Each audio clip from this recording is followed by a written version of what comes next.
துரோகம் என்பதற்கு ஒரு நோபல் பரிசு தந்தால் அது எடப்பாடி பழனிசாமிக்கு தான் பொருந்தும் என்று திரு செங்கோட்டையன் சொன்னது 100க்கு 1000% உண்மை உண்மை உண்மை. திரு எடப்பாடியின் சுயநலத்தை எதிர்த்ததால் துரோகிகள் என்று முத்திரை குத்துறார்.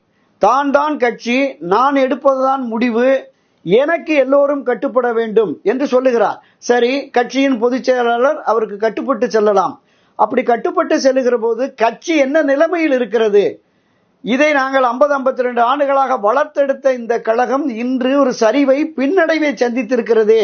இதிலிருந்து மீட்டெடுக்க கொஞ்சம் பிடிவாதத்தை தளர்த்தி உங்களுடைய சுயநலத்தை மறந்து வாருங்கள் அப்படின்னு தான் சொல்றாங்க. 6 பேர் சந்தித்த போது நீங்கள் பொதுச் செயலாளராக இருங்கள், முதலமைச்சர் வேட்பாளராகவும் நீங்களே இருங்கள், இந்த எல்லோரையும் ஒன்றிணைப்போம், விலக்கி வைக்கப்பட்டவர்கள், விலகிச் சென்றவர்கள் எல்லோரும் இணைந்து புரட்சி தலைவர் அம்மா செல்வி ஜெயலலிதா வழியில் இந்த கட்சியை வெற்றி பாதைக்கு அழைத்து செல்வோம் என்று ஒரு அறிக்கை மட்டும் கொடுங்கள்.